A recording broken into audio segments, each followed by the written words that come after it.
If you've ever looked at the Rolex Submariner, wish they'd combine it with the Oyster Perpetual Celebration dial and sell it for $995, well, I'll have whatever it is you've been having. But perhaps such a crazy pipe dream isn't as crazy as you'd think, thanks to British-based Swiss-made watchmaker Thurso. This is the AquaMatic. If you want to buy, sell or trade a luxury watch, please help support the channel by visiting watchfinder.com.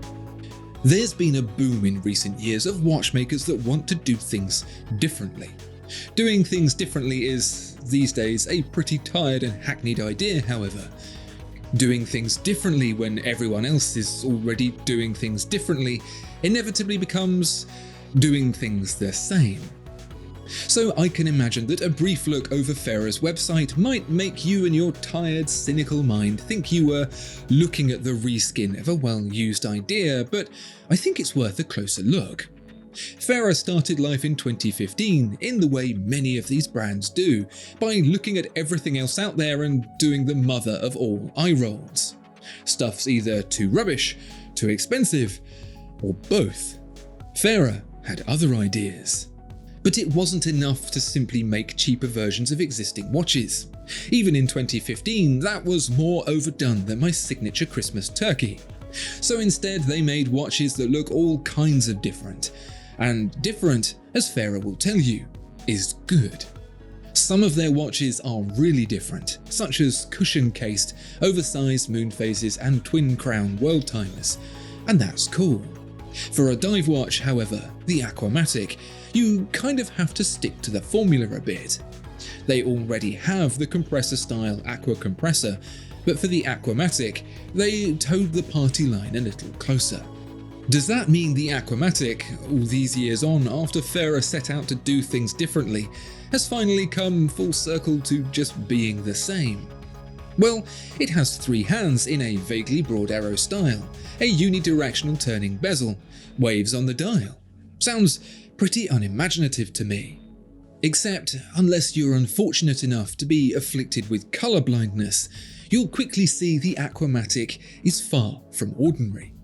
There are 6 options, each, I assume, named after the dwarves of the Italian version of Snow White. There's the Biarritz, the Nazar, the Thurso, the Porthleven, the Kribar and the Freshwater. Jokes, they're all named after coastal towns. Whilst some of those coastal towns are UK based and are devoid of any shade but grey, the AquaMatic collection is far from monochrome. From the minty Freshwater to the gobstopper-like white and red Biarritz, the AquaMatic is popping with more colour than a bull in an art supply shop. And Thurso hasn't just slapped colour about like a New York loft-dwelling bohemian, it's actually really well considered. You'd imagine the colours chosen, I refuse to say colourway by the way, would clash worse than ketchup on cornflakes. The teal and orange palette on the Thurso is classic Michael Bay, sitting on opposite sides of the colour wheel for perfect pop-in contrast. The Freshwater gets a complementary colour combination in greys, greens and blues, sitting somewhere between the glaciers of Norway and toothpaste. And the Biarritz borrows its whites, creams, reds and blues from the Vespa catalogue. It all goes together like Bert and Ernie, decidedly individual on their own but inseparable together. But colour only goes skin deep. Are the watches worth their metal? It would be no good for Thurso to take a bunch of terrible watches, dip them in paint and send them on their way. As a business model, this is flawed from the first moment a human experiences one of these watches. To make it past Christmas 2015, Thurso also decided that quality should be imperative. The AquaMatic is sized very precisely at 38.5mm in stainless steel no less, with a 20mm lug width, which makes it a great size for swapping out straps. Not that you'll need to buy any though, because it comes with 3, a textured rubber, steel jubilee and a waterproof NATO, all colour matched to the watch of your choosing. A quick release system makes changing straps on a crowded beach easier than changing into a bathing suit.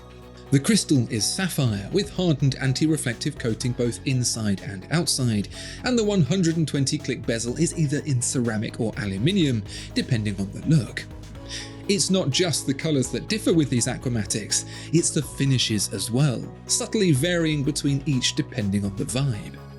Some dials are flat with a metallic sheen, for example, others textured with a Seamaster-esque wave pattern, or decorated with a simple matte finish. And of course, there's the signature Fera bronze cap on the crown. Out back is the Solita SW220-1, which adds a day to the date in English and French, plus 41 hours of power reserve, all sealed inside to a 200-meter depth. It's simply but ruggedly built. No frills on the case and deep-set bezel. It's chunky and tactile instead of fussy and delicate, in a very Apple-like way. That's really the best way to describe how these watches feel. If Apple made a mechanical dive watch, this would be it. Laid back, fun, but still functional. You can pick and choose to find the right feel for you without being endlessly customizable. There's a confidence to the selection of colour and finish choices. You see, at one end of the dive watch scale there's black dial only, at the other end there's full customizability, and right in the sweet spot there's the AquaMatic. There's enough choice to be getting on with, but not so much it feels like you're doing the brand's work for them. It just goes to show how old-fashioned the watch industry is. Obviously, they've been making watches for centuries. I mean more behind the times. Every other industry's been out there having fun with colour. You can get your new 911 in silver, sure, but if you want, you can also paint it the same colour as a baboon's butt. The same should be true of your watch, and thanks to Fera and the AquaMatic Biarritz, we're getting there. Blue and, let's be cheeky and push the boat out, green don't have to be as adventurous as it gets anymore. The biggest downfall of this selection is the difficulty in choosing. Thank goodness there's only 6, because otherwise it would be an impossibility. At $995, it's not the cheapest diver, a few $100s more expensive than the value for money king, the Helios Seaforth. But then, the Helios Seaforth will never be compared in conversation to Michael Bay, so swings and roundabouts. If you're really not sure, there is one last Hail Mary from Fera. They do a 30-day, no-quibble money-back guarantee. Whilst I'm not saying you should keep returning the watch at 29 days to enjoy a perpetually free watch, it must be unworn and undamaged to qualify, you do have the flexibility to compare the colours you like in person for no extra permanent cost, and only at the mild inconvenience of having to send them back. All that's left to do then is to choose. And if that choice was to have a watch that's like a Rolex Submariner, combined with the Oyster Perpetual Celebration dial for $995, then, well, you've found it. Tell me what you think of the Fera AquaMatic down in the comments below. Big fan or no thanks? Don't forget to like and subscribe if you enjoyed the video, and if you're looking to buy, sell or trade a watch, visit watchfinder.com.